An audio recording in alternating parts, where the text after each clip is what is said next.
Saludos. El día de hoy comenzaremos a ver el tema de torsión. En esta primera parte veremos lo que es una introducción, veremos la deformación al cortante, veremos el giro que ocasiona un momento torsor sobre una barra, como también los esfuerzos y cuando tenemos el caso de torsión no uniforme. Bueno, eh, en general este tema, y pues bueno, como toda la clase de resistencia de materiales, el objetivo es que ustedes se preparen para que no les pase algo como esto, que sus elementos mecánicos fallen. Por ejemplo, esta es una flecha una flecha, en este caso una flecha hueca. Vamos a ver por qué los elementos que transmiten torque en general son huecos, ¿sí? Y que bueno, al momento de fallar, pues el tubo colapsó, ¿no? Acá tenemos una barra que es sólida, que es una barra engranada, que tuvo una falla dúctil. Si se fijan, esta parte también la vamos a ver. Si esto hubiera seguido girando, la fractura hubiera sido completamente perpendicular al eje, ¿no? Y por acá tenemos también otra falla de un elemento a torsión. Todos lo que hemos visto hasta ahora son transmisión de potencia y la falla aquí es frágil, ¿no? Con una falla 45 vamos a ver también por qué dentro de este tema, ¿no? Bueno, adicionalmente, en cuestiones de aplicación, pues la torsión no solamente está en flechas de transmisión de potencia, ¿no? Como lo vimos, pues también está en herramientas manuales, desarmadores, llaves de cruz, herramientas neumáticas, taladros, sobre las mismas herramientas como brocas, cortadores, vamos a tener elementos a torsión, ¿no? Resortes, también son elementos que al comprimirse, su función es tal cual como una barra a torsión, pero que está enrollada en una disposición helicoidal. Bueno, entonces a manera de introducción, ¿qué es la torsión? La torsión es el giro de una barra recta cuando es sometida por momentos o torques o pares de fuerza que tienden a producir una rotación con respecto del eje longitudinal de la barra. ¿Ok? Como ya lo hemos visto, pues ejemplos de este fenómeno están en la flecha de una transmisión, en cualquiera de sus modalidades, eje de un motor que también tiene que ver con la transmisión de potencia o de un movimiento, por ejemplo en la dirección, llave de cruz, desarmadores, volantes, tornillos, resortes. Los resortes no es tan obvio ver esta parte, pero un resorte al momento de que se comprime o se estira, la barra que está enrollada en un helicoide está trabajando a manera de torsión. Sus unidades son fuerza por distancia, tanto en el sistema internacional como en el sistema inglés. Tenemos newton por metro, libra fuerza por pie, libra fuerza por pulgada. ¿Ok? Y bueno, aquí comenzamos a analizar un poquito cómo vamos a analizar, cómo vamos a representar este fenómeno, ¿no? Bueno, en este primer caso vemos que está una barra y que tiene unos pasadores en donde se les aplican un par de fuerzas, ¿no? Por lo regular, cuando hablamos de esta configuración, nos referimos a esto como par de fuerzas, ¿ok? Debo de comentar un poco que hay veces que es un poco confuso tener tantos términos como torque, momento, y luego el término momento se utiliza para muchas cosas, ¿no? Momento de fuerza, ¿sí? Momento de área, momento de masa, etcétera. Entonces es a veces muy complicado el situar la palabra momento, pero aquí el momento, ¿sí? El torque que generan estas fuerzas pues es un momento de fuerza, y cuando nos referimos a dos fuerzas que son iguales nos referimos a ellas como par de fuerzas. Fíjense bien, si analizamos un poquito esto y vemos esta barra que la tenemos en la diapositiva, pero la vemos por decir así de frente, voy a dibujar aquí la sección transversal. Aquí tengo el centro y en azul voy a dibujar, por decir así, la barra, ¿no? Aquí está una barra y del otro lado está otra barra, ¿no? Las fuerzas se aplican una para arriba y otra para abajo. así. Voy a decir que esta es P1 y esta es P1, ¿no? Las distancias voy a decir que esto y esta son diferentes. Voy a decir que esta es D1 y esta es D2. Pero al fin de cuentas, la distancia de línea de acción de ambas fuerzas entre sí, la línea de acción, la voy a dejar como D. Entonces, fíjense bien, si hicieran una sumatoria de momentos respecto al eje, una sumatoria de momentos respecto al centro igual a 0, asumiendo que así es positivo, ¿sí? Pues bueno, estas dos me van a generar un par negativo. Entonces, el primer momento pues sería menos P1. Bueno, aquí no hay equilibrio, ¿de acuerdo? Aquí no hay equilibrio, ¿sale? Ahorita no estoy haciendo equilibrio, simplemente estoy haciendo la sumatoria de fuerzas o de torques. Incluso no le voy a poner ahorita signo, ¿no? Entonces, simplemente si hacemos una sumatoria de momentos respecto al centro, el centro está aquí, es este punto, ¿ok? Entonces, pues tenemos fuerza por brazo de palanca y tenemos P1 por D1, ¿verdad?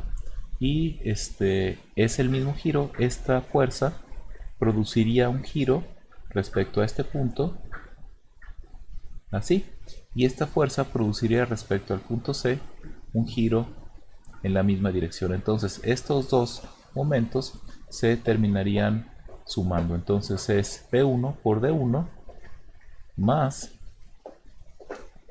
P1 por D2, ¿verdad? Entonces aquí P1 lo podemos separar y tenemos D1 más D2. Y pues D1 más D2 termina siendo D. Entonces aquí la conclusión es cuando tenemos una cosa como esta, que son dos fuerzas de la misma magnitud, el torque o el momento torsor de ese par de fuerzas es el par de fuerza, perdón, el par de fuerzas de esas dos es la magnitud de la fuerza por la distancia entre esas dos fuerzas.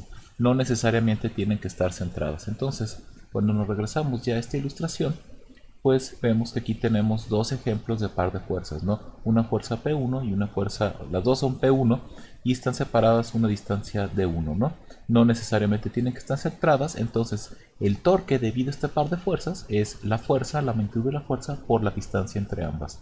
Y acá pasa lo mismo, tenemos dos fuerzas iguales, ¿sí?, que producen un giro en la misma dirección, y el torque de este par de fuerzas pues es la magnitud de la fuerza P2 por la distancia entre ambos, ¿no?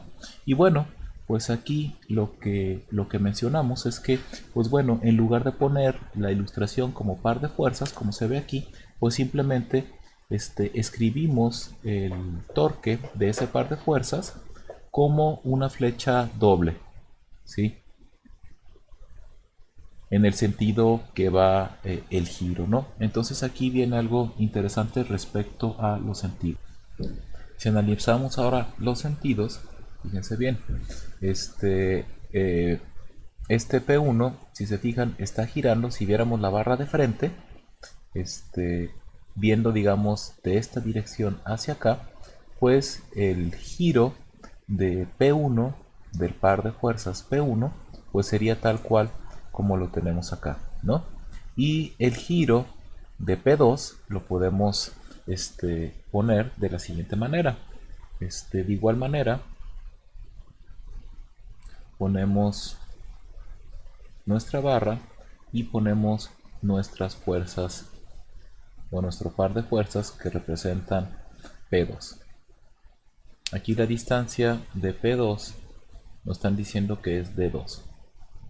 Entonces aquí la distancia es D2. Entonces el par de fuerzas, si se fijan, esta fuerza por sí mismo va a ser el giro hacia allá, y esta fuerza pues va a ser el giro hacia acá.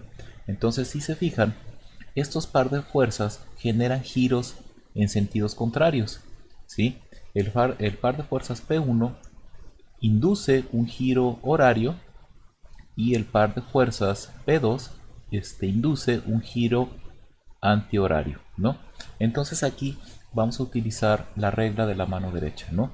Imagínense que estamos poniendo nuestra mano derecha, la palma sobre la pantalla, entonces aquí vamos a tener todos nuestros deditos. Perdón, aquí está la uña, lo que sea, y hacia nosotros vamos a tener el pulgar, ¿no? Entonces, este par de fuerzas va a apuntar hacia nosotros y este par de fuerzas va a apuntar hacia adentro de la pantalla, ¿ok? O otra manera, podemos analizarlo de una manera todavía más, formal, que sería analizarlo de forma vectorial, porque al fin de cuentas el par de fuerzas termina siendo un vector, ¿no? El torque termina siendo un vector y podemos analizarlo tal cual vectorialmente de la siguiente manera. Ok, hay que recordar primero cuáles son los vectores unitarios. Si hacemos un esquema, este es J para arriba, para la derecha es I y para el frente es K. ¿Ok?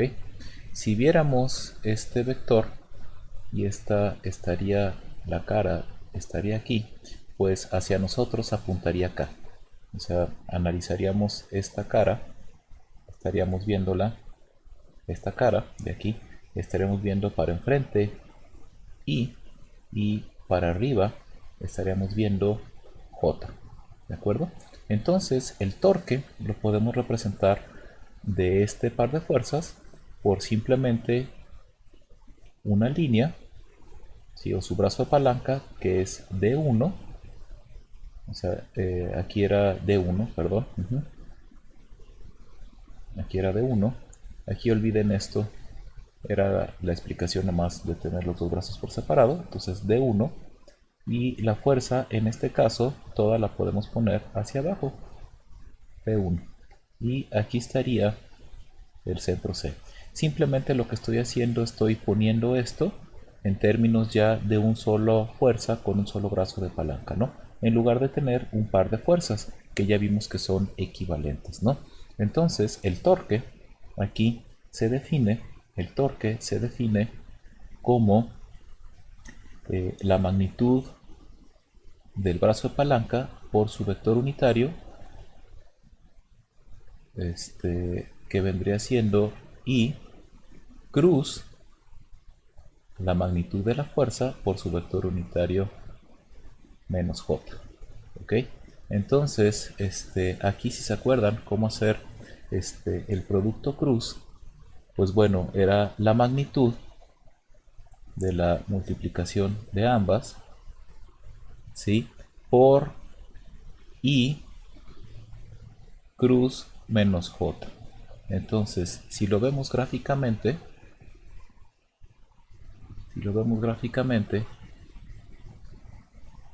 esto I cruz J, ¿sí? Vendría siendo I para acá y menos J para abajo.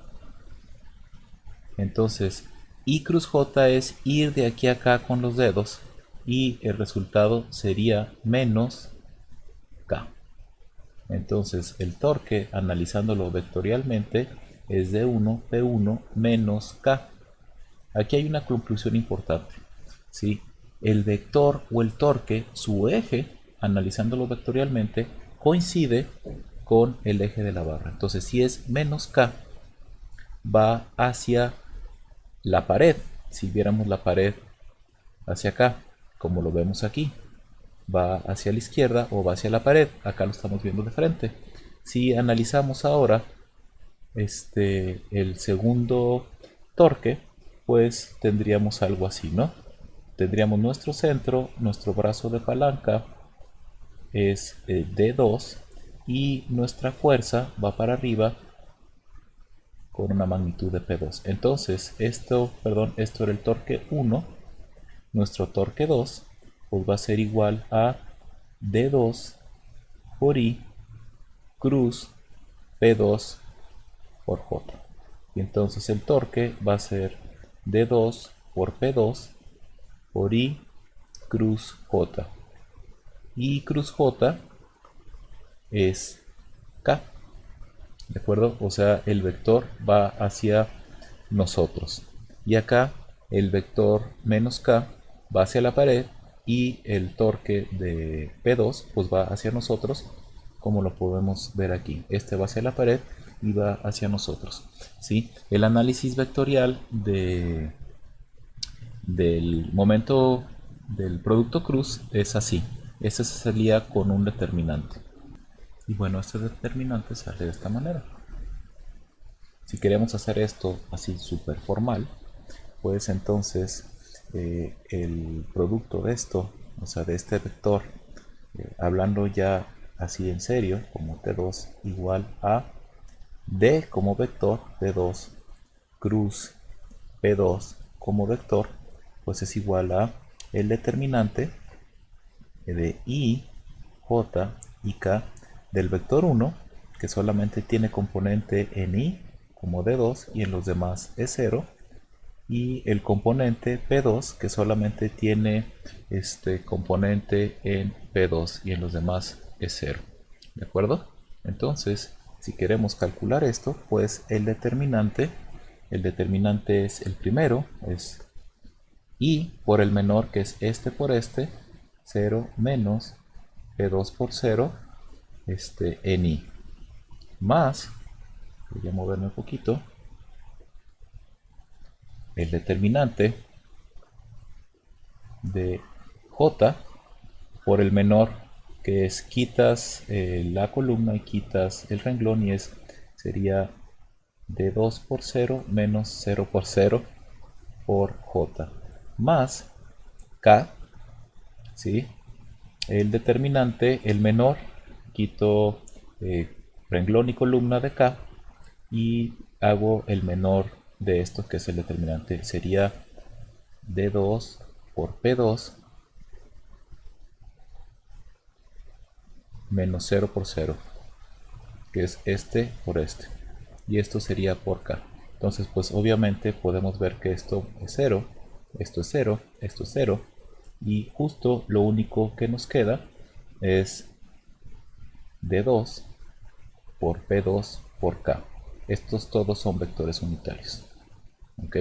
Bueno, aquí lo hice con una extrema formalidad. Realmente lo que yo necesito que ustedes entiendan hasta el momento es que el torque, el momento torsor, al fin de cuentas es un vector que coincide con el eje de la barra. Eso es súper importante que entiendan. Y que ese vector pues va a tener tal cual como si fuera fuerza una dirección que va a ir para la izquierda o va a ir para la derecha.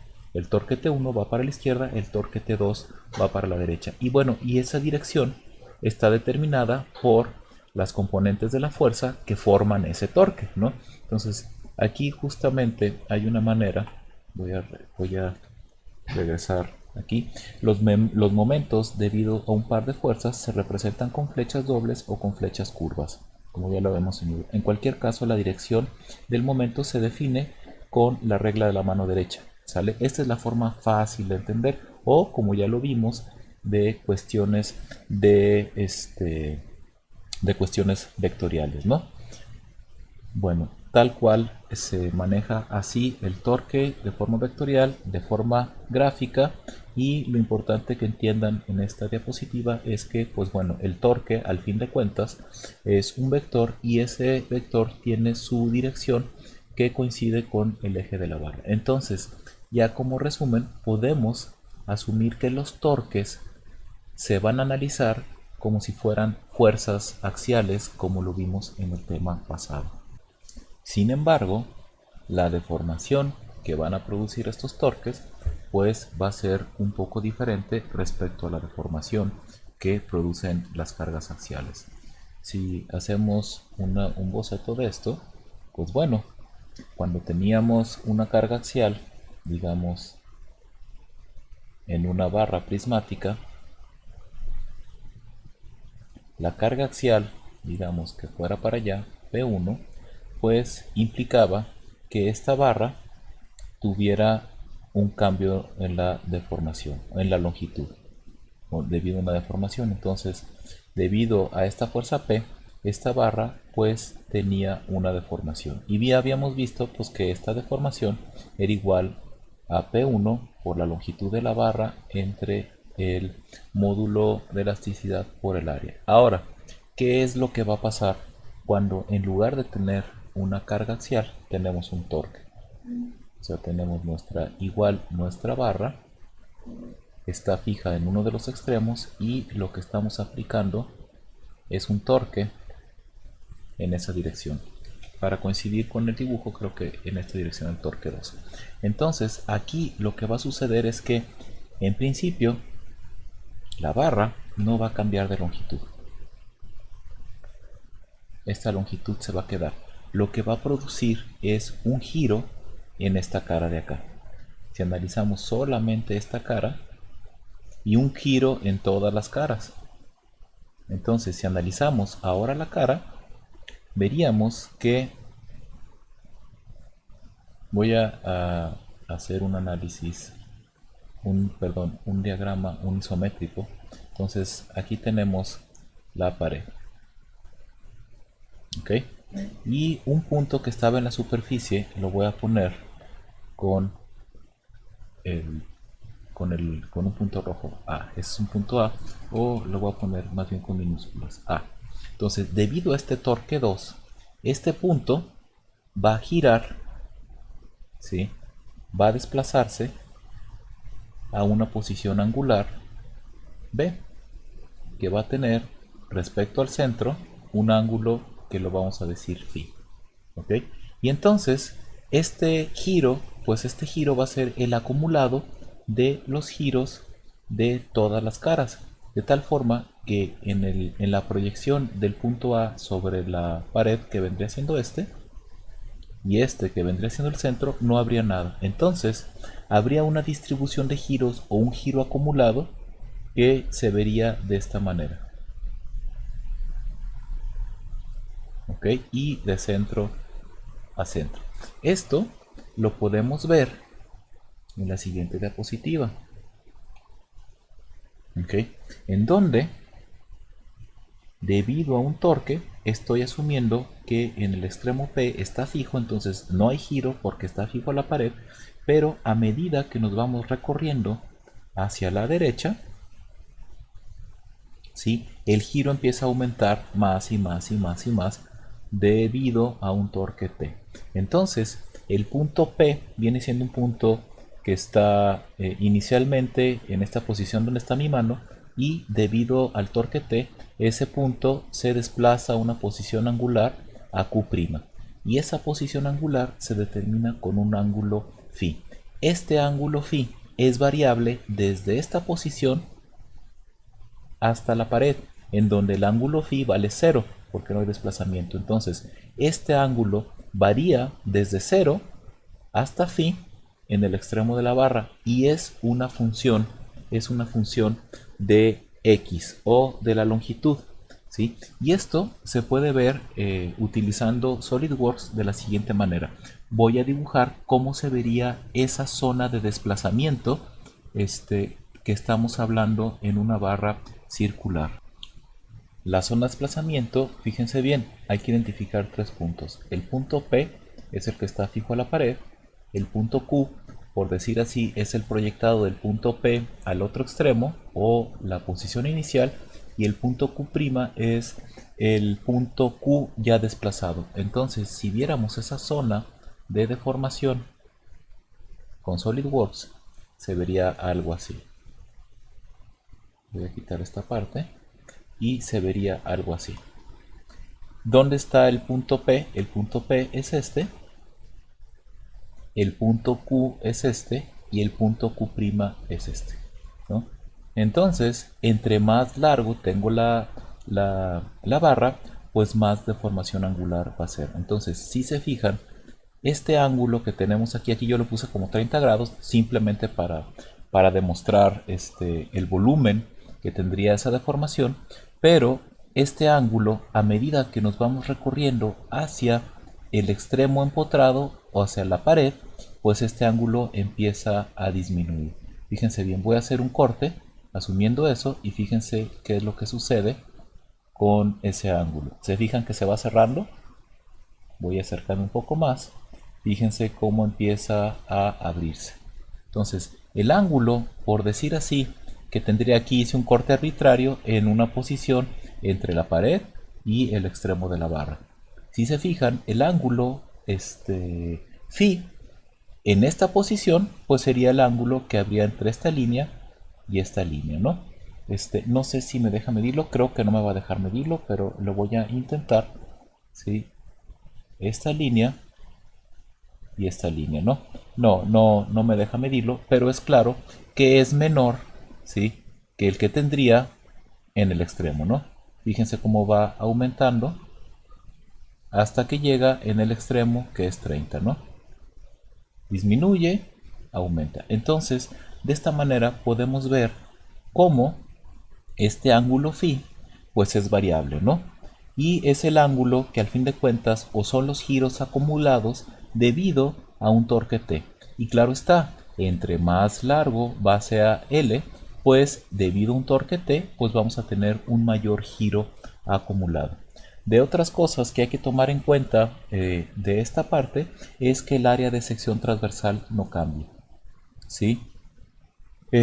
No cambia de forma cuando rota respecto a un eje longitudinal. El ángulo de rotación entre los extremos es pequeño, la longitud de la barra o su radio permanecen constantes. En pocas palabras, la deformación que causa un torque induce un giro, ¿sí?, de las caras o de las secciones transversales sin inducir ni un cambio de longitud y sin inducir un cambio de área. Ojo, es bien importante notar, ¿sí?, que el giro o el cambio de ángulo entre cara y cara es pequeño y que no estamos llevando a una deformación plástica. Claro está, cuando analizamos algo como esto, pues es obvio que hubo un cambio de forma. Cuando analizamos algo como esto, pues es obvio que hubo un cambio de forma, ¿no? Pero aquí ya se llevó al material hasta una falla, ¿no? Y si estamos trabajando en una zona elástica, esta suposición que les acabo de mencionar, de que la longitud y el área no cambian, se respeta. ¿Por qué? Porque estamos en una zona elástica y esa zona elástica, el cambio de forma y el cambio de longitud van a ser básicamente despreciables. Para que vean esto un poquito más significativo, fíjense bien, voy a hacer un análisis a torsión de justamente esto que hemos visto, y para eso voy a utilizar la simulación. Entonces vamos a crear un nuevo estudio, un análisis estático. ¿Okay? Voy a poner una geometría fija en la cara izquierda. ¿Okay? Vamos a darle un material a esto. Ahorita no es importante, digamos un acero 10-20. ¿Okay? Para que no se muestre, voy a quitar esto, que no se ve así tan brilloso, y vamos a ponerle una carga que en este caso va a ser torsión. ¿Okay? La torsión la voy a aplicar en la cara completamente y en la dirección de la barra. ¿Okay? Le voy a dar, no sé, unos valores de unos 200 newton por metro. ¿Okay? Y vamos a ejecutar la malla, crear la malla. Por el momento la voy a dejar así. ¿Okay? Y vamos a ejecutar el estudio. ¿Okay? De entrada se ven algunas cosas raras, que pues de entrada cambió el diámetro. Bueno, eso es porque está exageradamente la deformación 121 veces, ¿no? Entonces aquí pues vamos a poner desplazamientos. ¿Okay? Vamos a poner en editar definición para que ponga escala real. ¿Okay? Y aquí mismo creo que editar definición, vamos a poner que no, creo que era, déjenme ver, no me acuerdo bien dónde era. Opciones de gráfico, configuración. En configuración, opciones de borde, en opciones de contorno voy a poner la malla. para que se vea también la malla, ¿no? Y entonces, para que vean cómo se vería un desplazamiento o cómo se vería una simulación de deformación, voy a ponerle aquí animar. Ok. Casi no se ve, gira muy poquito, vamos a cargarlo un poco más. Vamos a darle mucha más torsión. Vamos a meterle 4000 Nm. A ver si no lo tronamos. Bueno, nos dice que el software que tiene exceso de desplazamientos. Vamos a ver. Y aquí le ponemos mostrar. Ok, y le damos animación. Ahí está. Entonces, aquí lo que quiero, voy a tratar de ir más lento. Ajá. Aquí lo que quiero mostrar es que en realidad las caras no cambian, el área de las caras no va a cambiar, ¿sí? El largo de la barra no va a cambiar y lo único que sucede es que existe un giro. Aquí vemos como los puntos, pues bueno, cambian de posición y ese cambio en el giro pues depende, claro está, del torque y de la longitud. ¿Qué vamos a esperar? Vamos a esperar que si nosotros cambiamos la longitud, vamos a extruirlo un poco más, digamos al doble, a 5 pulgadas, pues vamos a tener un mayor giro. ¿Ok? Vamos a ejecutar todo. ¿Sí? Vamos a ponerlo aquí en mostrar y vamos a analizarlo. Vamos a animarlo. Entonces, claro está, vamos a esperar un mayor giro. ¿Por qué? Porque tenemos una mayor longitud y pues claro está, misma sección transversal, mismo torque, pero mayor longitud, pues un mayor ángulo acumulado en su extremo, ¿no? Entonces la variación del giro, pues si se fijan, en esta zona, casi no hay giro respecto al giro que podemos tener aquí en el extremo libre, ¿no? Pues bueno, así se vería justamente una simulación de torsión de un elemento circular.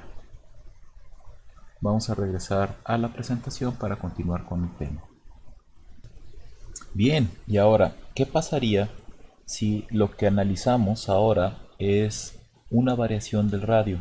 O sea, vemos qué pasa en la superficie y vemos qué pasa en el centro, ¿no?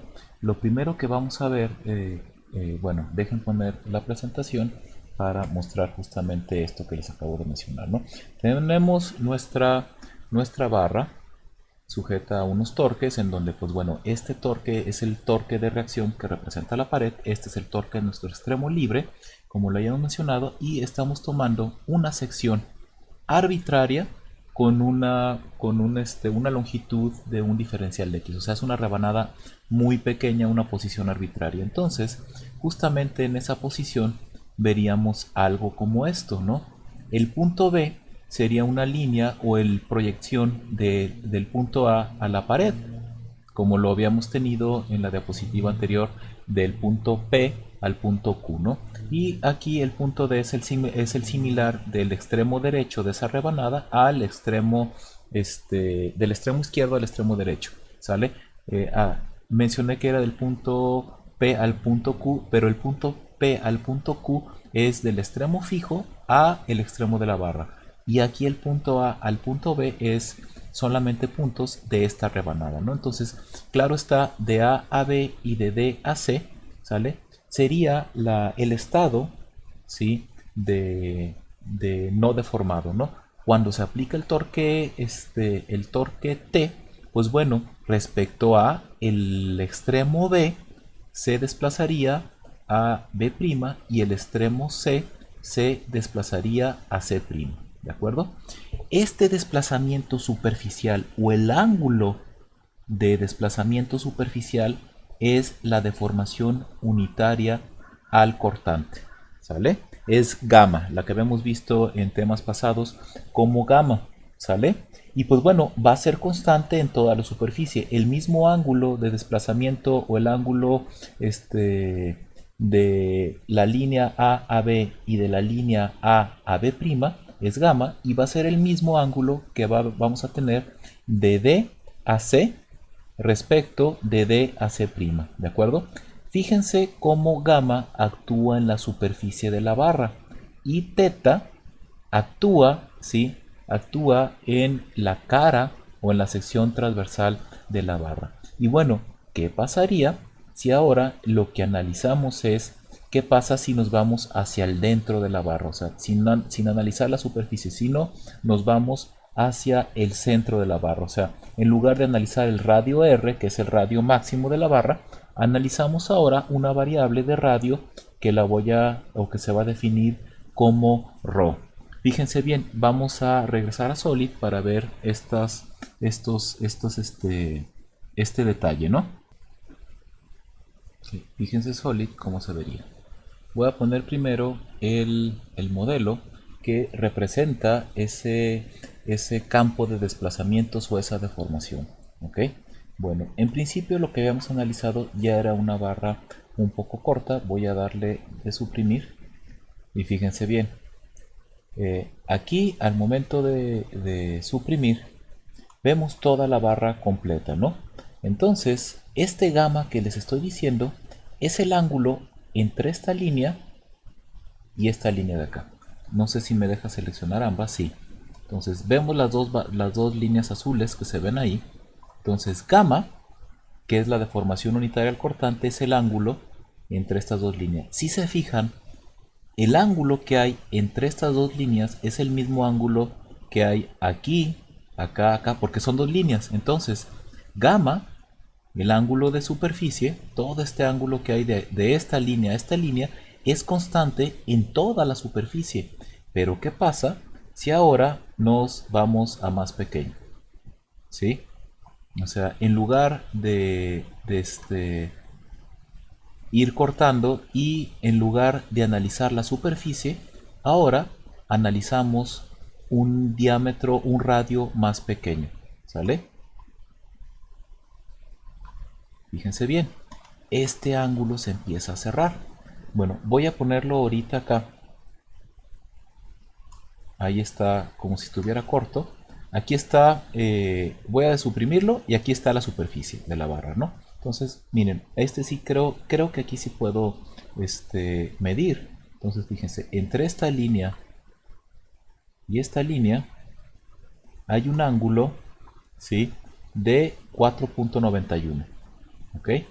Y ahora, si me voy a una superficie más pequeña, o sea, haciendo un corte, fíjense bien, le voy a desuprimir. Entonces hice un corte, ¿no? Había 4.91. Sí, creo que aquí cambia un poco esta cuestión. Y a ver, voy a trazar un croquis para medir esto. Sí, con una línea de aquí. Porque es que esta termina siendo una hélice, entonces pues no me deja medirlo así como tan fácil, ¿no? Y voy a trazar una línea de aquí a acá. Entonces, ahora sí, ya que tenemos ese croquis, creo que ya hasta lo tenía, no estoy seguro, pero este croquis ya lo podemos medir, ¿no? O sea, hay que medir esta línea y esta línea de acá. Y tenemos 3.52, o sea, va bajando, ¿cierto? Entonces voy a borrarlo para que no me cause ahorita error. Y aquí el chiste es cuánto sería el ángulo si nos vamos haciendo cada vez más pequeños. O sea, si empezamos a cortar cada vez más hasta acercarnos casi al centro. ¿Ok? Aquí ya nos vamos acercando, ya estamos muy cerca del centro y podemos repetir el mismo proceso, un croquis 3D nada más para hacer una línea que vaya de aquí al punto de origen, ¿sí? Y vamos a ver si ahorita me deja medirlo. Yo creo que sí, porque esta es la única que se hace curva gráficamente. Entonces entre esta línea y esta línea, punto 68. Y entonces, ¿qué va a pasar o cuál va a ser el ángulo si nos vamos al centro? Si nos vamos al centro, pues realmente el centro no gira nada. ¿sí? Hay una línea. Entonces, aquí una super conclusión muy importante justamente es que gamma, el ángulo que hay en la superficie, a medida que nos vamos acercando al centro, gamma tiende a cero, ¿sí? Entonces fíjense bien, gamma está al máximo en la superficie, cero en el centro. Phi, que es el ángulo de giro, está máximo en el extremo libre de la barra y vale cero en la pared. Entonces ahí tenemos dos ángulos y su variación.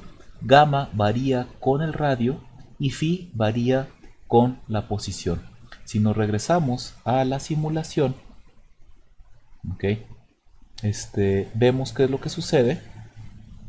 La simulamos, la animamos y pues nos damos cuenta, vean que el centro, voy a bajarle la velocidad, nos damos cuenta que el centro, ¿sí?, no tiene deformación o su desplazamiento incluso va a ser menor, ¿no? Fíjense que aquí el desplazamiento máximo pues sí ocurre en la superficie. ¿Por qué? Porque a medida que aumenta el radio, pues claro está, vamos a tener más longitud de arco y más desplazamiento, pero al centro el desplazamiento va a tender a cero, ¿no? Y el ángulo que vamos a tener en la superficie pues también va a tender a cero, ¿no? Creo que hay una manera, voy a intentar hacerlo, creo que esto es en herramientas de trazado y recorte de sección, y creo que podemos ponerlo así como una radio y podemos ir haciéndonos más pequeños. Pero esto era, perdón, esto es el diámetro, aquí está el radio, miren. ¿Sí? Entonces, a medida que nos vamos subiendo, digamos un punto 5, no me acuerdo qué radio era, pues cada vez, o si nos vamos al centro, punto 0,2, pues vamos a encontrar que nuestros desplazamientos, ¿sí?, van a tender a ser cero. Aquí me fui muy pequeño, me voy a ir a punto 1, y si se fijan, pues vamos a encontrar que en nuestro centro, pues todo va a estar azul, ¿no? Va a estar con un desplazamiento cero. Entonces, esto se ve claramente en la sección que había mostrado acá. En esta, en donde esta parte o todo este sólido representaría, digamos, como el campo de desplazamiento. Vemos que en la superficie, pues el punto A, este punto que era el punto Q, por decir así, pues tiene un mayor desplazamiento del punto Q, Q angular, ¿no? Entonces, a ver, aquí voy a hacer algo interesante. Voy a copiar esta imagen y me la voy a llevar a hacer un croquis para explicar eso, ¿no?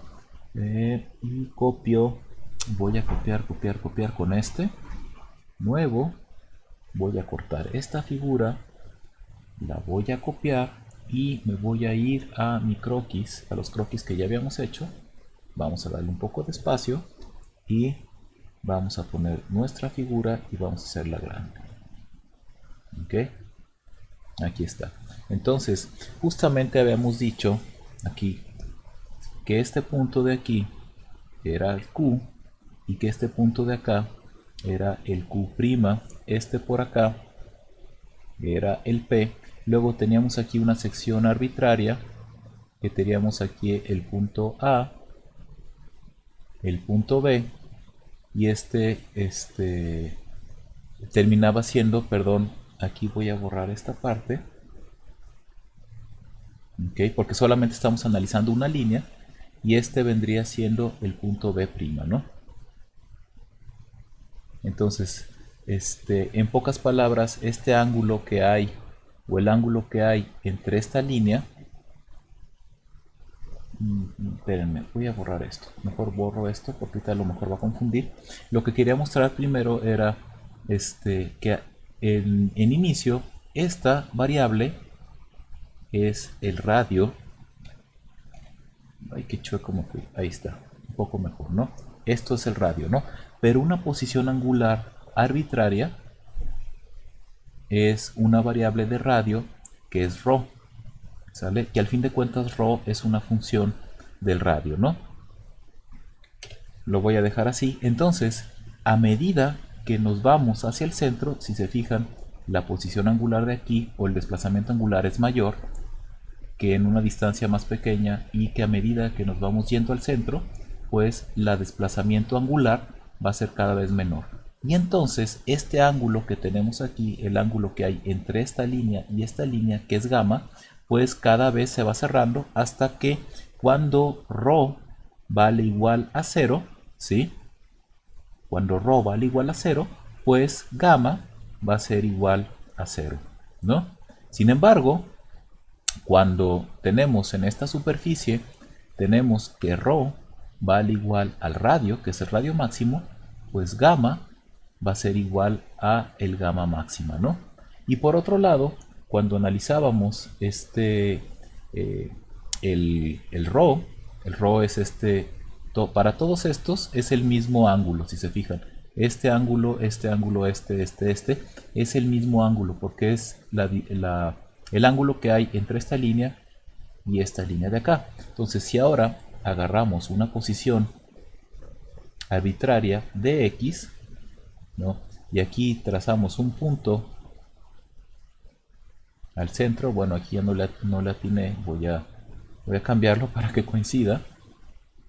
Este es mi x, ¿sí? Y aquí tomamos otra, ¿sí?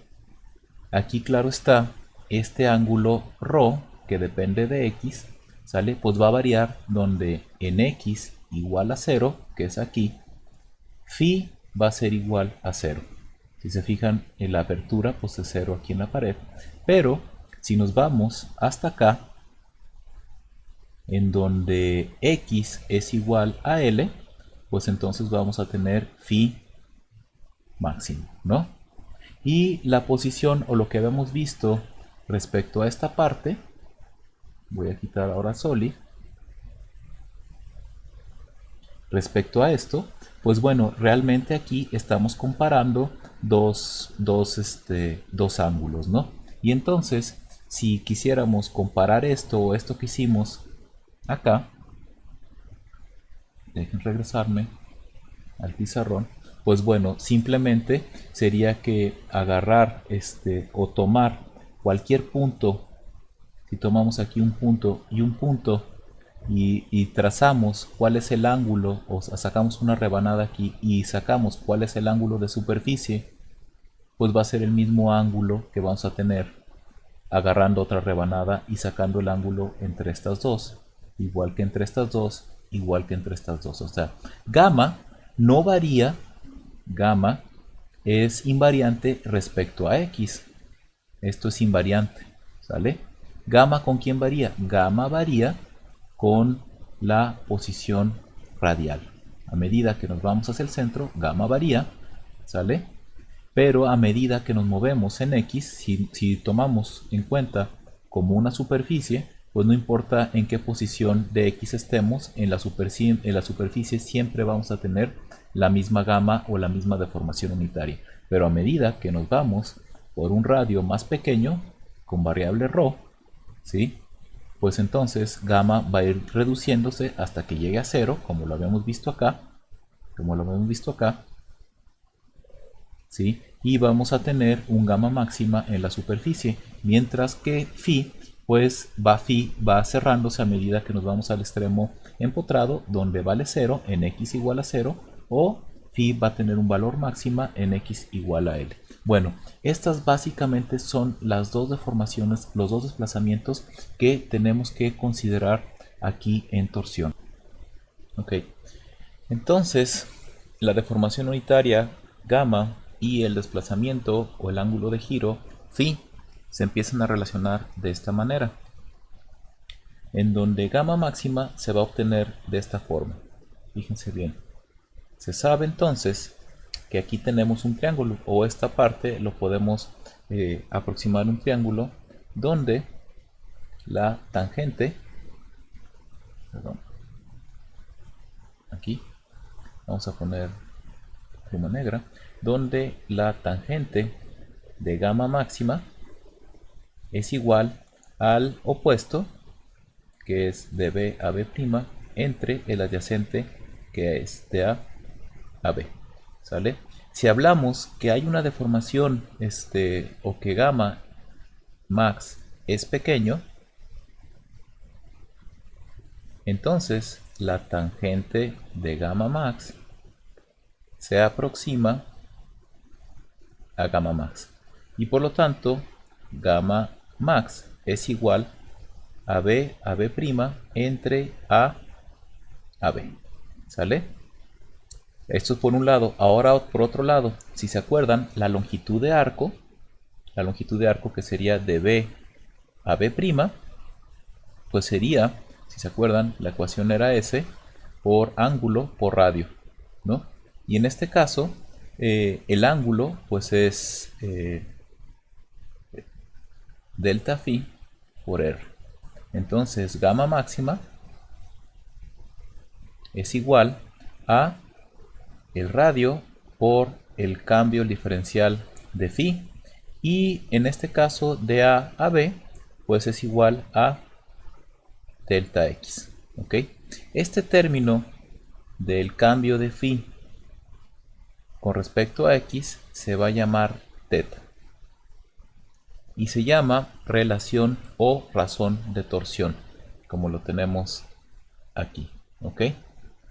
Y entonces, pues esa deformación unitaria pues termina siendo gamma máxima igual a R por teta, donde hay que tomar en cuenta que teta es una función de X. ¿Ok? Ahora bien, si tenemos aquí el término torsión pura, este término es importante que se lo aprendan, torsión pura significa que a lo largo de toda la barra, ¿sí? Vamos a tener el mismo torque. Si el torque no cambia, es un torque constante, y por lo tanto esa razón de torsión que tenemos aquí va a ser una constante. O sea, teta va a ser igual a una constante, y esa constante pues va a ser el phi máximo, se puede decir, entre la longitud, o el phi correspondiente a una determinada longitud. Y por lo tanto, la relación de la deformación unitaria al cortante y el ángulo de giro pues termina siendo así, como gamma máxima es igual al radio, que es el radio exterior, el radio de la superficie, por el ángulo de giro entre la longitud de la barra. Es importante notar que donde ocurre el gamma máxima es justamente en la superficie, por eso estamos poniendo aquí el radio. Bueno, como podemos notar, pues es justo gamma máxima, justo lo que habíamos encontrado acá, lo que habíamos definido. Es importante aquí notar que estos dos están relacionados, como lo mencioné. Ahora bien, continuando un poco con el trabajo de demostración, ¿sí? ¿Qué va a pasar si ahora yo lo relaciono con un determinado radio? ¿Esto qué quiere decir? Que no es un radio externo, sino es un radio variable. O sea, estamos hablando de que en un determinado superficie interna a un radio ρ, que era variable de 0 a radio de la superficie, ¿sí? Vamos a tener un determinado gamma. Entonces, ¿cómo podemos relacionar el gamma máximo con un determinado gamma? Para empezar, ese gamma estaría relacionado con un ρ de esta manera, ¿cierto? Y entonces, pues es posible de aquí sacar este término, despejarlo de acá, de gamma máxima, y tener que phi entre L, pues es igual a un gamma máxima entre R. Y por lo tanto, eso lo podemos sustituir acá. De tal forma que gamma es igual a ρ entre el radio máximo, ¿verdad? Por gamma máxima. Entonces podemos ver qué pasa aquí cuando R, o más bien cuando ρ es igual a 0, pues entonces gamma es igual a 0. ¿Y qué pasa cuando ρ es igual a R? Pues entonces tenemos que gamma es igual a gamma máxima, que es cuando sucede en la superficie, y esto es cuando sucede en el centro de la barra, ¿sale? Como lo habíamos visto ya en la cuestión geométrica. Y esto que acabamos de ver justamente está en la siguiente diapositiva. que es ya cuando analizamos las superficies internas de la barra. Y es justo lo que tenemos aquí. ¿Sí? Entonces aquí una conclusión importante que hay que notar es que la deformación al cortante en una barra circular varía linealmente respecto a la distancia radial. ¿Qué quiere decir? Que bueno, pues la deformación unitaria se comporta linealmente con respecto a su radio, ¿no? Y bueno, ¿qué pasaría cuando en lugar de tener una barra sólida tenemos tubos circulares? Pues bueno, en este caso nuestra gama máxima pues va a seguir siendo igual a la superficie, pero la mínima va a ser en la pared interna del tubo, ¿no? Nuestra gama mínima no va a ser cero porque en el centro de la barra pues no vamos a tener material. Entonces simplemente podemos observar cómo de esta ecuación la podemos sustituir de aquí, ¿no? Entonces esta ecuación sale directamente de acá, de gamma máxima, es igual a radio externo o radio 2 por phi entre L, ¿sí? Y gamma mínima la podemos sacar de esto. Gamma mínima es igual al radio en una determinada posición, que sería R1 entre radio máximo por gamma máximo. ¿Ok? O también pues podemos sustituirla de la misma forma como sustituimos en este lado, ¿no? Aquí tomamos el gamma mínimo igual a la posición del radio, que sería radio interno, que aquí viene siendo radio 1 por phi por L. Bueno, estas ecuaciones pues nos permiten encontrar la deformación unitaria al cortante en diferentes superficies que dependen del radio. O sea, en diferentes superficies de los cilindros o referentes a distintos radios. En un tubo pues va de un centro a de una superficie interna a una superficie externa, y en una barra sólida va desde 0 hasta un máximo. ¿Ok? Ahora bien, ¿cómo encontraríamos los esfuerzos? Vamos a adelantarnos un poco a la siguiente diapositiva y pues bueno, de lo que ya hemos trabajado en el parcial anterior, cuando teníamos, aquí identificamos entonces que la barra que está sometida a torsión está sometida a cortante. Entonces aquí podemos trabajar la ley de Hooke al cortante. La ley de Hooke al cortante era igual al esfuerzo cortante por el módulo de rigidez por la deformación unitaria al cortante, ¿no? Y entonces, claro está, si tenemos el cortante máximo, pues vamos a tener, aquí G por el gamma máximo, ¿no? Y entonces, pues es posible encontrar aquí que el gamma máximo, pues es justamente, si tenemos tau máximo, es igual a G por el gamma máximo, que era R por phi entre L, o G por R teta. Ya sabemos que teta es una constante, ¿no? Y cualquier cortante pues lo vamos a tener como G por la variable de este radio, o sea, cualquier radio arbitrario de 0 a R, por la razón de torsión, ¿no? Entonces podemos relacionar justamente el esfuerzo cortante cualquiera con un cortante máximo igual de acá. Si acá despejamos este teta, pues entonces tenemos que es tau máximo entre G por R. Y eso lo podemos sustituir acá. Entonces, de aquí ya estamos identificando un par de ecuaciones importantes. Que el cortante a cualquier radio, pues va a ser G por ρ por teta, que es tau máximo entre G por R. Y entonces aquí eliminamos las G's. Y entonces el cortante termina siendo ρ sobre R por tau máximo. También es una relación lineal, ¿sale? En donde cuando ρ vale 0, el cortante vale 0. Cuando ρ vale R, el cortante vale máximo, ¿no? Y entonces aquí encontramos un par de ecuaciones importantes, que son G por R por phi entre L, ¿no? Entonces aquí, ya regresándonos Fíjense bien, justo son las ecuaciones que encontramos acá, ¿no? Entonces, hablando ya de que nuestra barra está sometida a esfuerzos cortantes, ¿por qué? Porque justamente si vemos que la deformación está ocurriendo tal cual conforme al modelo o conforme a lo que generaría la deformación unitaria, es tal cual lo que se generaría por una interacción de esfuerzos cortantes de esta manera.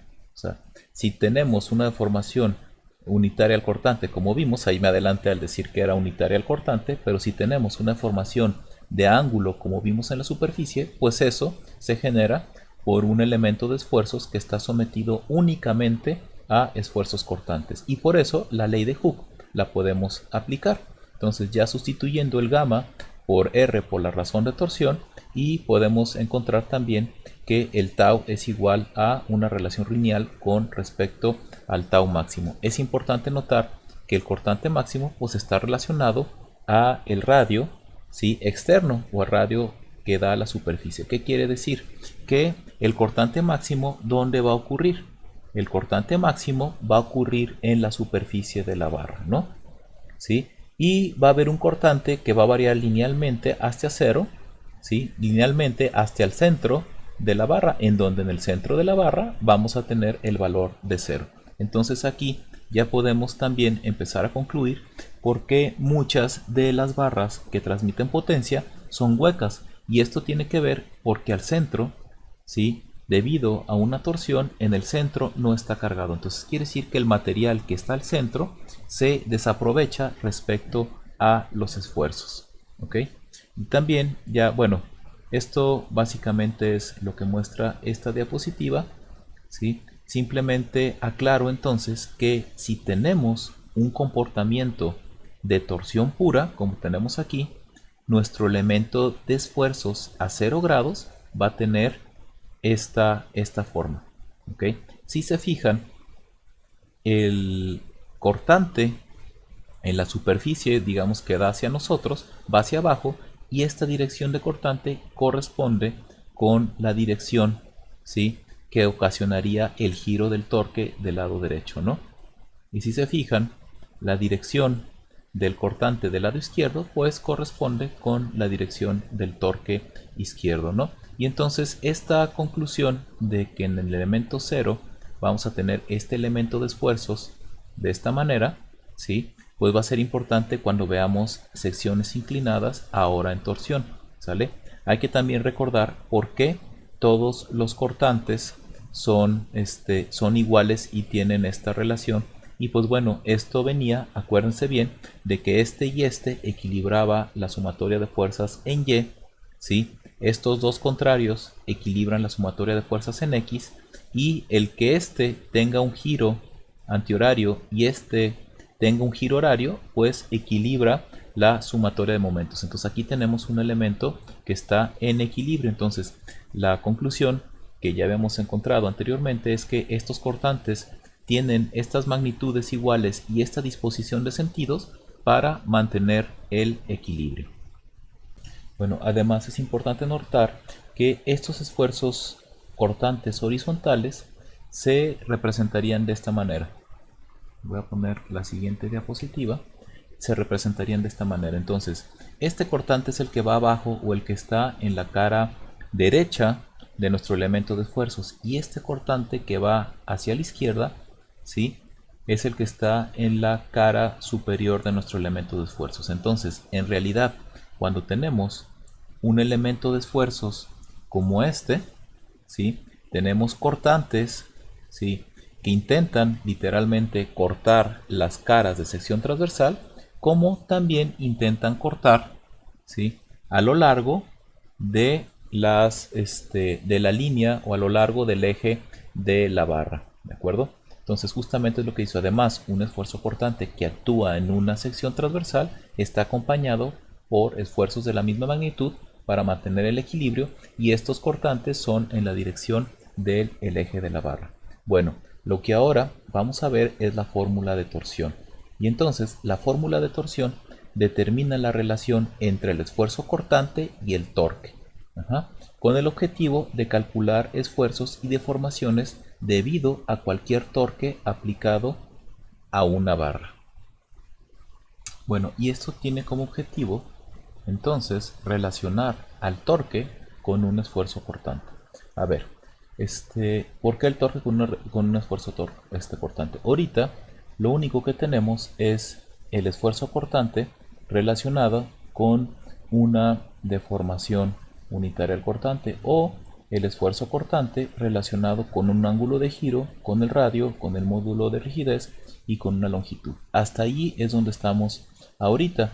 Tenemos cómo varía la deformación unitaria, pero no tenemos una relación que vaya o que nos diga para un determinado cortante qué torque asociado está, ¿no? Por ejemplo, si relacionamos las ecuaciones que llevamos hasta ahora, fíjense bien, pues claro está, voy a relacionarlas aquí con rojo. Esta de aquí, pues es la ley de Hooke que habíamos visto, ya la habíamos visto, en donde el esfuerzo normal es igual al módulo elástico por la deformación unitaria, ¿verdad? Y si agarramos, por ejemplo, esta de aquí, ¿sí? Pues la deformación unitaria aquí tiene su relación. Aquí tiene su relación con la deformación unitaria, que es delta entre la longitud, ¿de acuerdo? Antes, o bueno, en este mismo tema, también teníamos, ¿sí? O juntábamos las dos relaciones en donde teníamos la relación de el esfuerzo es igual a la fuerza entre el área, y también teníamos esta. Entonces, combinando todas, resultaba que teníamos que la fuerza sobre el área es igual al módulo de elasticidad o el módulo elástico por la deformación entre la longitud, ¿no? Y entonces aquí esta relación, bueno, este es un paso adicional.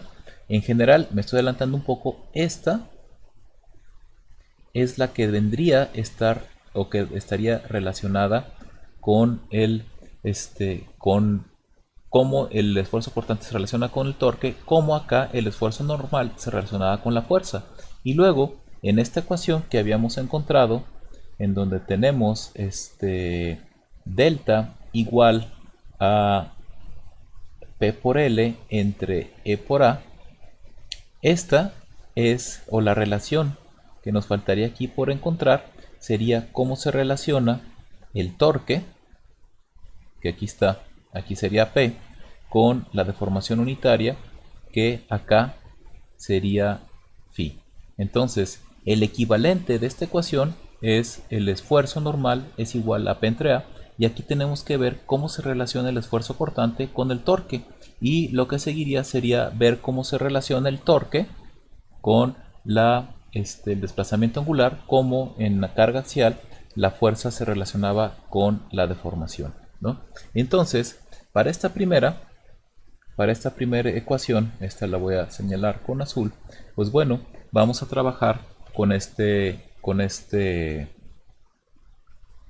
diagramita, ¿de acuerdo? Entonces, ¿qué es una sección transversal? Entonces, es importante notar que a una determinada ρ o a un determinado radio arbitrario, ¿sí? Se tiene un esfuerzo cortante arbitrario, ¿sí? En un diferencial de área. ¿Qué quiere decir? Que si tuviéramos un diferencial de fuerza, o ese diferencial de fuerza que está aquí, pues sería el esfuerzo cortante por el diferencial de área. Y un diferencial de torque, pues vendría siendo ρ por ese diferencial de fuerza, ¿no? Sin embargo, para dejar en términos del esfuerzo máximo ese cortante, podemos utilizar esta ecuación de acá, en donde el cortante, esta de aquí, en donde el cortante es igual a ρ entre el radio por tau máximo. Entonces, si sustituimos ahí ese diferencial de torque, esto es igual a ρ no, diferencial, si diferencial de torque, sustituimos el esfuerzo cortante, va a ser igual a ρ al cuadrado entre R, este por este entre R, por tau máximo por diferencial de área. Entonces, si queremos sacar el torque total, pues el torque es la integral de área de todo esto, de diferencial de torque, y esto va a ser igual a la integral de área de ρ al cuadrado por tau máximo por diferencial de área entre R. Y de aquí, pues bueno, de aquí, ¿qué podemos sacar? El cortante no depende, el cortante máximo no depende del área, ¿sale? Es un valor constante en la superficie y el radio es el valor constante que tiene ese tubo, entonces, o esa barra. Entonces, el torque termina siendo el cortante máximo entre el radio por la integral de área, ¿sí? Por la integral de área de ρ al cuadrado por un diferencial de área. A esta integral que voy a poner aquí con rojo, a esta se le llama segundo momento polar de área, IP, y esto es igual a integral de área por ρ por diferencial de área, y depende de la geometría que tenemos en nuestra sección transversal. Entonces, ya sustituyendo, encontramos entonces que el torque es igual al esfuerzo cortante máximo por IP entre R. Por lo tanto, el cortante máximo es igual al torque por el radio entre IP. ¿Okay? Y esta ecuación es la equivalente a la relación que teníamos como esfuerzo normal igual a P entre A. ¿Sale? Si se fijan, el esfuerzo está en términos de la carga y de condiciones geométricas. Aquí las condiciones geométricas son estas y la carga pues es el torque, ¿no? Entonces esta ecuación es sumamente importante que la conozcan, que la aprendan, que la memoricen, porque es el esfuerzo cortante relacionado con un torque. Ahora vamos a trabajar en cómo obtener el IP para una sección circular. Para esto se trabaja en coordenadas polares. Entonces aquí voy a dibujar una sección de este círculo. Voy a poner aquí y voy a agarrar una sección que la voy a poner de esta manera, más grande, ¿no?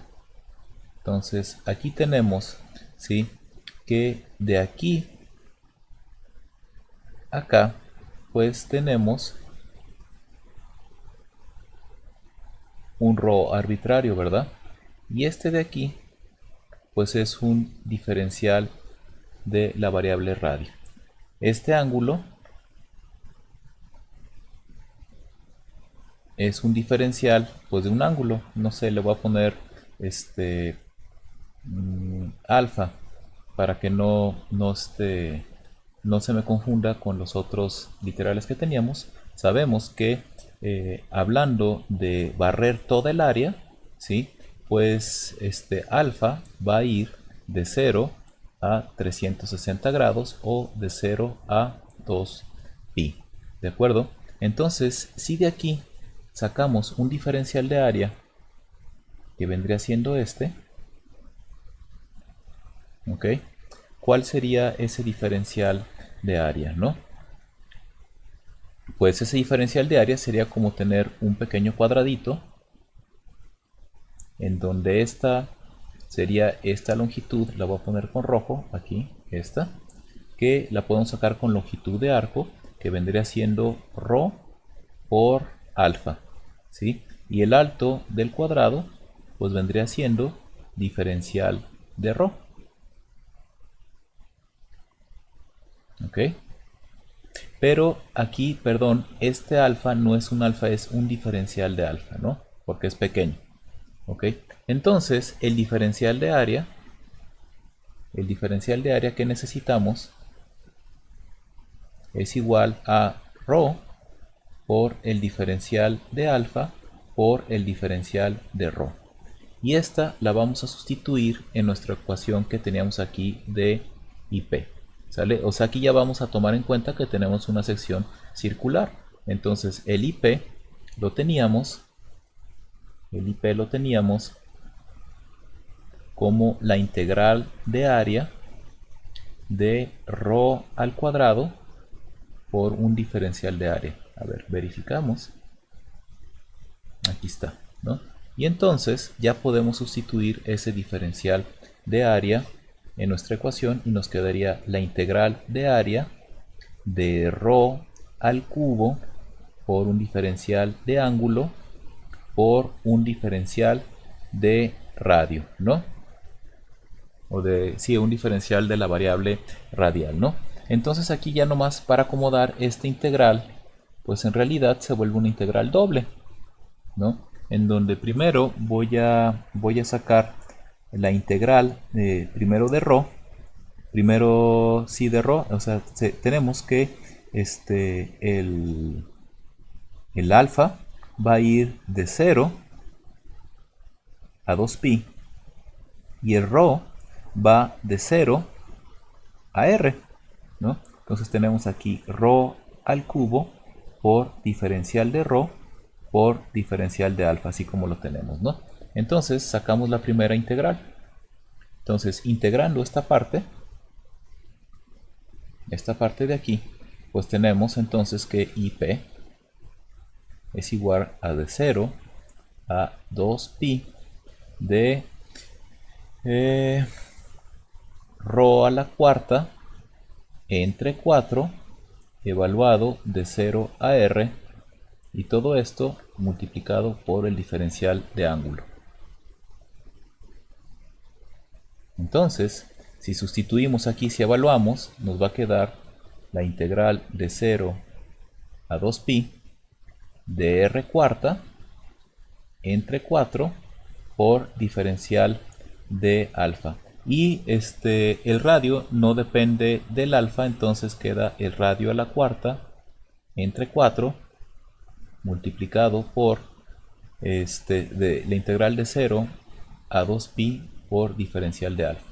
¿Sale? Y pues esto termina siendo IP igual a el radio a la cuarta entre 4 por alfa evaluado de 0 a 2pi. Por lo tanto, el IP termina siendo 2pi por el radio a la cuarta entre 4 o pi por radio a la cuarta entre 2. ¿Ok? Aquí lo voy a repetir esta parte y tenemos que IP entonces es pi por radio a la cuarta entre 2. ¿Y qué pasaría si quisiéramos dejar el IP en términos del diámetro? Si quisiéramos dejar el IP en términos del diámetro, pues dejamos aquí pi medios y sustituimos en el radio, ¿cómo sería el radio en términos del diámetro? Y sería el diámetro entre 2 elevado a la cuarta. Y 2 elevado a la cuarta es 2 por 2, 4 por 2, 16. Entonces nos quedaría pi por diámetro a la cuarta, 16 por 2, 32. Y estas dos ecuaciones, ¿sí?, son las ecuaciones del segundo momento de área de una sección circular sólida, que es básicamente lo que tenemos aquí. ¿De acuerdo? Entonces, ¿qué seguiría? Bueno, ¿qué pasa ahora si sustituimos estos valores aquí? Fíjense bien.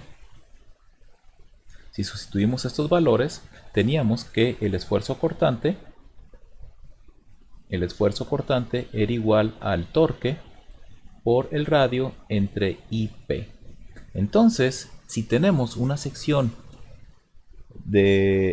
circular sólida, pues entonces tenemos que utilizar el IP que corresponde, este o este. Entonces, si lo dejamos en términos del diámetro, pues esto sería así: pi por el diámetro entre 2, que es el radio, y sustituimos el IP en términos del diámetro.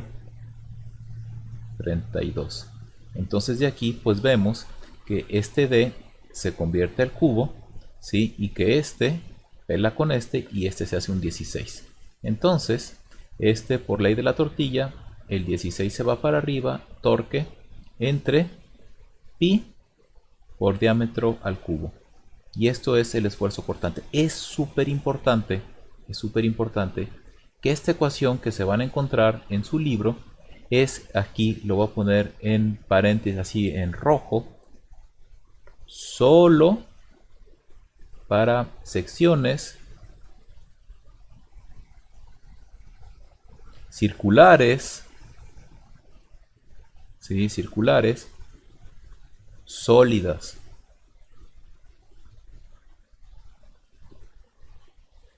¿Ok? Súper importante. ¿Ok? ¿Cómo sería el IP para un tubo? Bueno, pues si tuviéramos el IP para un tubo, o sea, si tenemos una sección circular en donde este viene siendo el diámetro exterior y este viene siendo el diámetro interior, pues bueno, el IP de un tubo sería igual pi entre 32, pero diámetro exterior a la cuarta, pero le restamos el diámetro interior a la cuarta. O sea, ¿qué quiere decir? Que sería el sólido menos el IP del hueco, que en este caso, pues el hueco viene siendo esto de aquí adentro, ¿no? Entonces, ¿cómo calcularíamos el esfuerzo cortante en la superficie? La voy a poner con rojo, ¿sale? O aquí, ¿sale? Pues bueno, aquí entonces, el esfuerzo cortante, por ejemplo, el esfuerzo cortante, perdón, lo quiero poner en negro, tau máximo, pues sería el torque por el diámetro exterior o por el radio exterior entre IP, pero del tubo, ¿verdad? O sea, estamos hablando de este IP aquí. ¿Ok? Si quisiéramos tener el tau mínimo, pues sería el torque por el radio interior entre IP. ¿Cuál IP? De nueva cuenta, este IP. ¿Ok?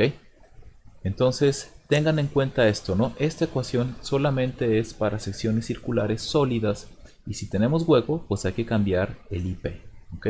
Entonces, básicamente esto que acabo de demostrar se va a ver en la siguiente diapositiva. Entonces, simplemente leo esto último.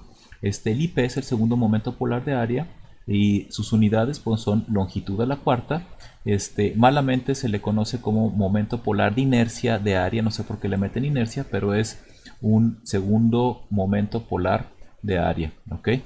El IP mostrado, este IP representa o representa una sección o es el IP de una sección circular sólida, aquí entre paréntesis, ¿no? Si vemos la siguiente diapositiva, ok, la siguiente diapositiva va a relacionar entonces el torque, ¿sí?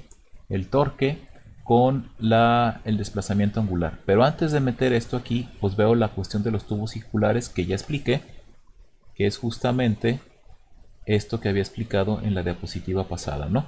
Tenemos un torque máximo en la superficie, torque mínimo y pues el IP de un tubo se calcula de esta manera, ¿no? Esta ecuación de aquí no la voy a demostrar, es el segundo momento polar de área, pero en términos del espesor, ¿no? En donde el espesor de la pared de tubo es T, ¿sí? Y creo que aquí R, creo que aquí es un radio promedio, pero en general esta ecuación no la utilizo, ¿sale? Siempre utilizo esta, que tal cual es el valor exacto, ¿no? Entonces ahora lo que sigue, es trabajar con el giro, pero antes pues toma en cuenta esto que ya había mencionado también, que los tubos circulares son más eficientes que las barras sólidas resistiendo a cargas torsionales. Cuando me refiero a eficientes, que pues en la parte interior que casi no hay esfuerzo, pues no hay material, ¿no? Entonces es posible aplicar las mismas ecuaciones tal como se los mostré, solamente hay que considerar que el IP no va a ser el IP de una barra sólida, sino va a ser el IP de una barra hueca, ¿no? Entonces ahora lo que sigue es cómo encontrar la relación entre el ángulo de giro con el torque. Bueno, entonces, ¿cómo se relaciona el torque con el ángulo de giro? Fíjense bien, me voy a regresar aquí a nuestras notas. ¿Ok? Y entonces, ¿qué hemos encontrado hasta ahora? Sabemos que el esfuerzo cortante pues es igual a G por deformación unitaria al cortante, que habíamos visto que era R por por phi entre L, ¿no? También habíamos encontrado justo ahorita que encontramos que el esfuerzo cortante pues es igual a el torque por el radio entre IP, ¿no? Entonces podemos igualarlas, ¿no? Igualar ambos esfuerzos. O sea, esta con esta. Y entonces nos quedaría que el torque por el radio entre IP es igual al módulo de rigidez por el radio por phi entre L. Entonces vemos aquí que el radio pela y nos queda entonces que phi es igual a el torque por L entre G y P. O el torque es igual a G y P entre L por phi. Y aquí llegamos a algo ya muy semejante a lo que teníamos en carga axial, ¿no? Ya lo había mencionado, pero pues esta ecuación de aquí, esta, es la que relaciona o la similar a que esfuerzo es igual a P entre A, ¿no? Y esta que acabo de encontrar, esta de aquí, pues es la que relacionaría a delta, que es igual a N por L entre E por A, ¿no? Y entonces, si recuerdan, ¿sí? Este término de aquí, ¿cómo se llamaba? Este término se llama rigidez torsional, ¿de acuerdo? Y entonces, como lo habíamos visto en la simulación de Solid, vimos que dejando el mismo torque, dejando el misma área de sección transversal o el mismo diámetro, ¿sí? Al aumentar la longitud se tuvo un mayor desplazamiento en el extremo libre. ¿Recuerdan eso? Si no, pues regresen unos minutos a este video y pues se van a dar cuenta que al aumentar la longitud, la rigidez disminuye. Entonces, el tener una barra más larga respecto de otra, significa que esa barra larga va a tener menor rigidez respecto de la barra, corta, y por lo tanto, al tener menor rigidez, pues con la misma cantidad de torque va a girar una mayor cantidad respecto de una barra que es más rígida. Entonces, esta ecuación de aquí es muy importante. Esta ecuación de aquí también es muy importante porque nos da la rigidez. Y pues bueno, ya nomás como recordatorio, también a este término le habíamos dado un nombre que era flexibilidad, que al fin de cuentas pues la flexibilidad es el inverso de la rigidez. Y bueno, justamente esto que acabo de probar justamente es lo que tenemos aquí, ¿no? Tenemos la ecuación la ley de Hooke al cortante, ¿sí? Y tenemos justo relacionándolo con la ecuación de esfuerzo cortante respecto al torque, pues obtuvimos esta ecuación de aquí, que es sumamente importante porque nos relaciona el giro determinado o debido a un determinado torque, ¿ok? Y pues bueno, el concepto de rigidez y de flexibilidad que ya habíamos visto anteriormente. Bueno, ¿qué limitaciones tienen estas ecuaciones? Fíjense bien.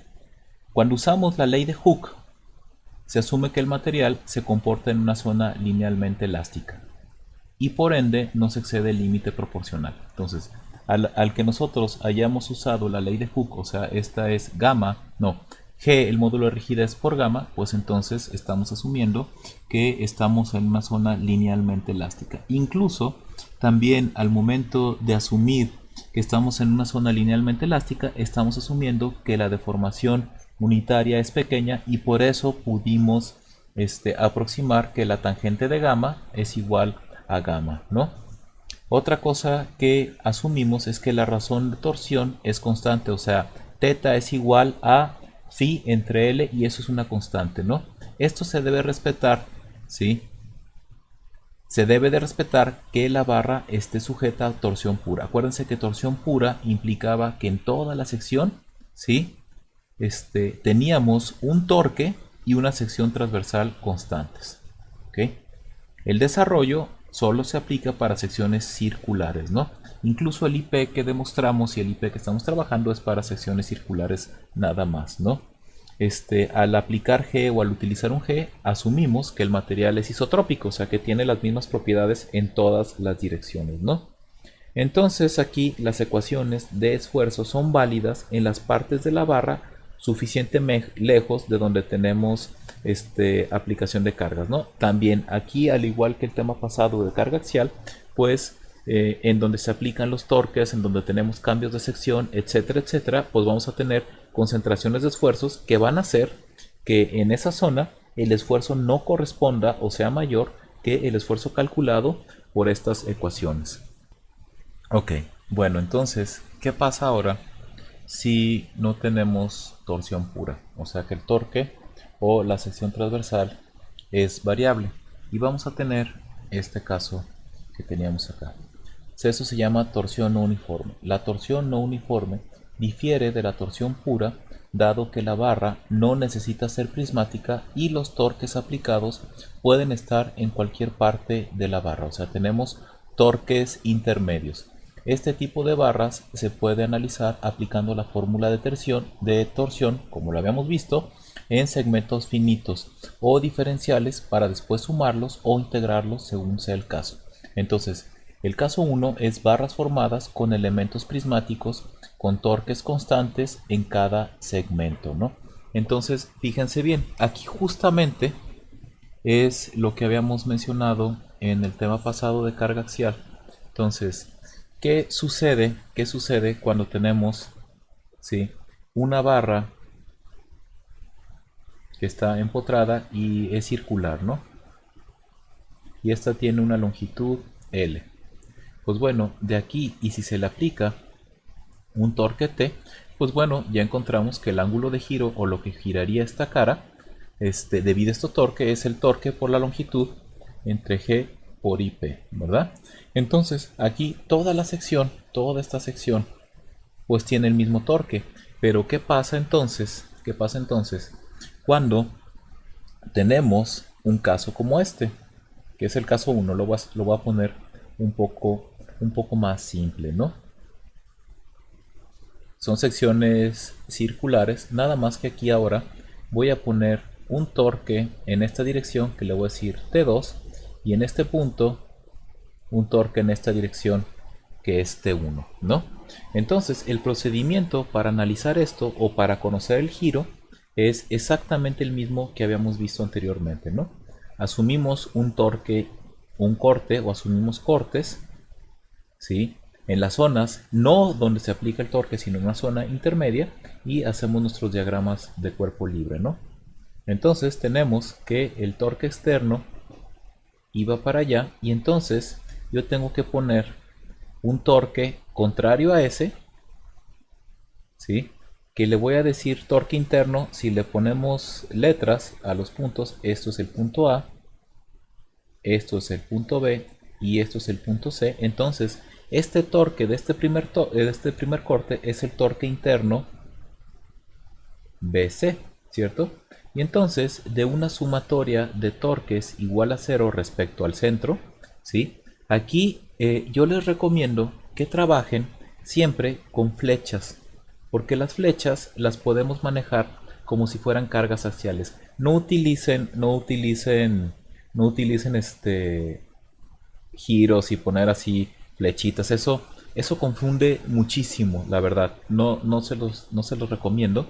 Entonces, dejen los torques como flechas dobles. Y estos torques los vamos a poder analizar exactamente igual como analizamos las cargas axiales. Entonces, aquí podemos asumir que si el torque va para allá es positivo. Entonces aquí tenemos torque 2 menos torque BC es igual a 0. Entonces el torque BCD es igual al torque 2. Ya encontramos. Y asumimos que este se aleja del corte, entonces es positivo. ¿De acuerdo? Ok. Aquí voy a asumir, para hacer una diferencia, voy a asumir que el torque 1 es mayor que el torque 2. ¿Queda claro? Entonces, al hacer el segundo corte, hago mi diagrama de cuerpo libre. ¿Sí? Para acá debo de poner el torque 1. Para allá debo de poner el torque 2. Y debo de poner un torque interno. Entonces, si el torque 1 es mayor que el torque 2, el torque interno que debo de poner aquí debe ir en esta dirección. Y este sería el torque que va de A a B. Entonces, hago la sumatoria así de torques, como lo hice aquí arriba, en donde sumatoria de torques es igual a 0, para allá es positivo, y entonces tengo que el torque A, B, menos el torque 1 más el torque 2 es igual a 0. Por lo tanto, el torque AB es igual al torque, el torque 1 menos el torque 2. ¿Sale? Y como el torque 1 es mayor que el torque 2, pues estoy asegurando que esto va a dar positivo. Sin embargo, como el torque interno apunta hacia el corte, entonces esto es negativo. Por lo tanto, si yo les preguntara cuál es el giro en C, pues entonces tenemos que sumar los giros en torsión uniforme. Toda esta barra la voy a poner con azul, toda esta barra aquí está en torsión uniforme y toda esta barra hasta donde se aplica el torque está en torsión uniforme. Entonces puedo aplicar la ecuación de phi igual a torque por L entre G por IP. Pero la tengo que aplicar con los torques internos. Entonces el giro C pues vendría siendo el giro 1, que es positivo, que es el torque 2 por el largo. Aquí no le puse largos, aquí lo voy a inventar ahorita. De aquí a acá es L1 y de aquí a acá es L2. Son longitudes. ¿Sí? Entonces es torque 2, que es el torque interno de esta sección, T2, por el largo de esa sección, que es L2, entre G por IP2, menos el torque 1 menos el torque 2 por la longitud 1 entre G por IP1. ¿Sale? Ahora bien, ¿cómo se calculan los IPs? Ah, pues tengo diferentes diámetros, ¿no? Entonces, si se fijan, voy a regresar acá, que tampoco lo puse. Voy a utilizar estas mismas flechas que utilicé del diámetro. Aquí tengo un diámetro 1 y aquí tengo un diámetro 2. Entonces, pues aquí, si fuera sólido, el IP2, o sea, una barra de sección sólida, pues aquí sería pi cuartos por el diámetro 2 a la cuarta, y esto sería el IP1 igual a pi cuartos, no es pi cuartos, aquí tenemos es pi sobre 32, pi sobre 32 por el diámetro 1 a la cuarta. Si fuera un tubo, pues aquí tendríamos que calcular el IP para un tubo. Si esta también fuera un tubo, dependiendo de la sección hay que calcular el IP, ¿no? Haciendo un poquito, y pues bueno, así se trabajaría una torsión no uniforme, ¿no? De la misma manera como se trabajó en la carga axial. Ahora nada más hay que sacar qué unidades me va a dar esto, ¿no? A ver, el torque está en newton por milímetro o newton metro, ¿sale? La longitud está en milímetros. Entre G, que es megapascales, newton sobre milímetro cuadrado. De hecho, G viene en gigapascales, hay que convertirlo a megapascales, tengan cuidado con eso. Y el IP está en unidades a la cuarta, ¿no? Entonces, si se fijan, este con este se hace cuadrado y con este se hace milímetro a la cuarta, que se cancelan con este.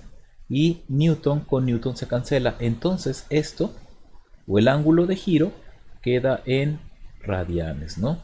Si queremos convertir a grados, pues entonces tenemos que multiplicar, ¿sí?, 180 grados entre pi para convertir a grados, ¿de acuerdo? Porque pi radianes pelarían con lo de acá, con radianes, y obtendríamos grados. Entonces, ojo con eso, ¿sale? El ángulo de giro queda en radianes y hay que convertirlo a grados posteriormente. Bueno, entonces esto sería el caso 1 cuando tenemos barras escalonadas con cargas intermedias, ¿no? Y entonces aquí simplemente aclaro este último punto, este puntito de aquí de esta diapositiva, que nos dice: de forma similar al tema pasado, en esta sumatoria se debe de aplicar un criterio de signos por deformación. Si un torque interno en una determinada sección apunta en dirección contraria al corte, como lo fue aquí, dirección contraria al corte, como lo fue aquí, va a ser positivo, y si apunta en dirección al corte, pues va a ser negativo.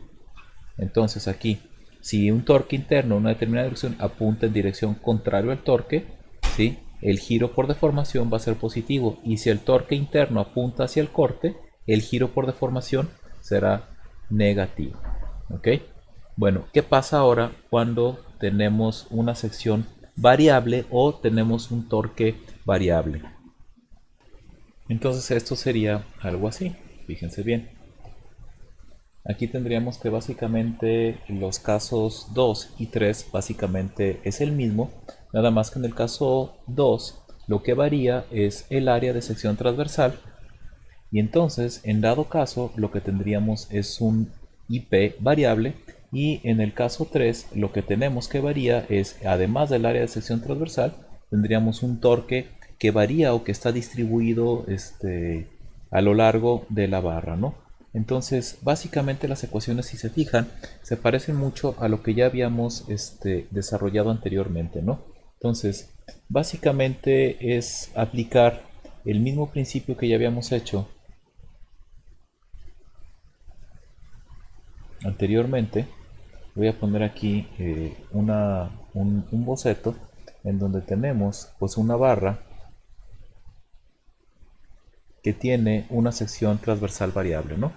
Tenemos aquí, está empotrado, y pues además de que tiene una sección variable, o sea que esto tiene un diámetro que depende de x, pues además el torque que está aplicado sobre toda esta cara pues también varía con respecto a x, ¿no? Entonces aquí el análisis es relativamente simple, porque tomamos una pequeña rebanada de material a una posición arbitraria x, y esa rebanada pues tiene una longitud de diferencial de x, ¿no? Entonces el diferencial de x es tan pequeño que la variación que tiene de área o de torque básicamente es nula, y podemos considerar que esa rebanada tiene torsión pura, ¿de acuerdo? Y por lo tanto entonces pues sacamos el ángulo de giro diferencial de ese elemento, que vendría siendo el torque en esa posición, en la posición en x, por el largo del elemento entre g por el IP que tiene esa sección, ¿no? Y por lo tanto, si quisiéramos entonces encontrar el giro total, o sea, el giro en una determinada posición, por ejemplo, el extremo libre, pues entonces simplemente lo que tendríamos que hacer sería pues integrar a lo largo de toda la longitud los diferenciales, o sumar esos pequeños diferenciales de giro, como ya antes lo habíamos hecho, ¿no? Entonces justamente esto de aquí es justo pues lo que tenemos acá. ¿Ok? Y si recuerdan, pues esto se parece también bastante a lo que ya habíamos visto anteriormente en carga axial, en donde la deformación pues es el integral también de longitud, pero aquí es la fuerza interna de x respecto de x entre E por el área de x, ¿no? Aquí al igual que en carga axial, este torque que tenemos aquí es el torque interno, y esta de aquí es la fuerza interna, ¿no? Igual como lo teníamos también en la parte de delta, igual a la sumatoria desde i igual a 1 hasta n de NI, LI entre EI por AI. Entonces aquí el giro pues también va a ser la sumatoria desde I igual a 1 hasta N del torque interno por el largo del iésimo tramo GI e IPI, ¿no? Y esto de aquí, de nuevo, estos son torques internos, fuerzas internas, y esta ecuación justamente es la que habíamos puesto en la sección o en la diapositiva anterior. No hay que recordar que este torque es el torque interno, ¿no? Y pues bueno, si tenemos una sección variable, de igual manera también tenemos o podemos encontrar el giro, como habíamos encontrado la deformación, a partir de una integral, ¿no? Entonces aquí simplemente hay una observación, ¿sí? Es que dado que las ecuaciones para el ángulo de giro en los casos 2 y 3 se encontraron a partir de la formulación de barras prismáticas, o sea, de torsión pura, estas ecuaciones solo serán válidas cuando el cambio sea pequeño, o sea, que el cambio sea gradual. Si tenemos un cambio muy abrupto, o sea, este ángulo fuera muy pronunciado, pues entonces tendríamos un error respecto a lo calculado. ¿Okay? Y por ahora dejo la clase aquí. Lo que seguiría sería ver esfuerzos en secciones inclinadas, ¿sí? Pero eso lo voy a dejar para la clase de posiblemente el miércoles. Por ahora, aquí dejo el video y nos vemos pronto.